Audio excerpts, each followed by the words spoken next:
পবিত্র ঈদ উৎসব উপলক্ষে বাৎসরিক সাংস্কৃতিক ও ক্রীড়া প্রতিযোগিতার আয়োজন করল পূর্ব বর্ধমান জেলার দাঁইহাটের ডাঙ্গাপাড়া ও গড়পাড়া বাসিন্দাবৃন্দ। সম্প্রীতির সেতুবন্ধনে এক উজ্জ্বল এলাকায় যুবকরা। এই উপলক্ষে রক্তদান শিবিরে সহযোগিতা করে দাঁইহাট ব্লাড ডোনার অ্যাসোসিয়েশন। উপস্থিত ছিলেন পূর্ব বর্ধমান জেলা তৃণমূল কংগ্রেসের সভাপতি রবীন্দ্রনাথ চট্টোপাধ্যায়, দাঁইহাট পৌরসভার চেয়ারম্যান সমর দাস, দাঁইহাট শহর তৃণমূল কংগ্রেসের সভাপতি অমরেন্দ্রনাথ দাস, দাঁইহাট ব্লাড ডোনার অ্যাসোসিয়েশনের সভাপতি জয়দেব দত্ত, সম্পাদক মৃণাল দেবনাথ সহ বিশিষ্টজনরা। মঞ্চ বক্তৃতায় কাটোয়া বিধায়ক রবীন্দ্রনাথ চট্টোপাধ্যায় বলেন, পবিত্র ঈদ উৎসব পালিত হচ্ছে। দীর্ঘ এক মাস রমজান মাস উপলক্ষে আমাদের মুসলিম ধর্মে বিশ্বাসী মানুষরা সারাদিন উপবাস করে সূর্যাস্তের পর উপবাস ভঙ্গ করেছেন।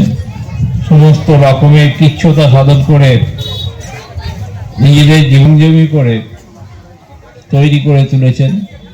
এরকম একটা পরিবেশের মধ্যে আমাদের দাঁইহাট ডাঙ্গাপাড়া গড়পাড়ার অধিবাসীরা আরও একটা মহৎ কাজ রক্তদান,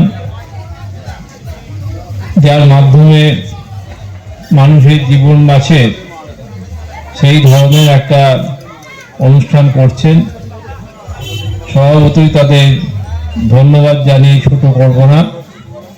সত্যিই আমরা কৃতজ্ঞ যে আজকে আনন্দের দিনেও তারা আনন্দটা সাধারণ মানুষের মধ্যে বিতরণ করার জন্য এই ধরনের অনুষ্ঠান করছেন।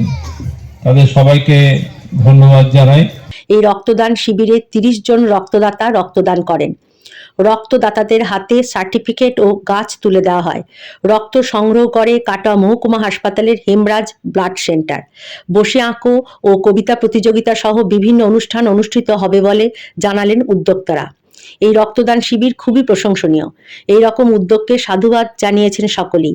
দাঁইহাট পৌরসভার চেয়ারম্যান সমর দাস জানান, পবিত্র ঈদে দাঁইহাট ডাঙ্গাপাড়া ও গড়পাড়ার শুভেচ্ছা অভিনন্দন আদাব সালাম জানাই।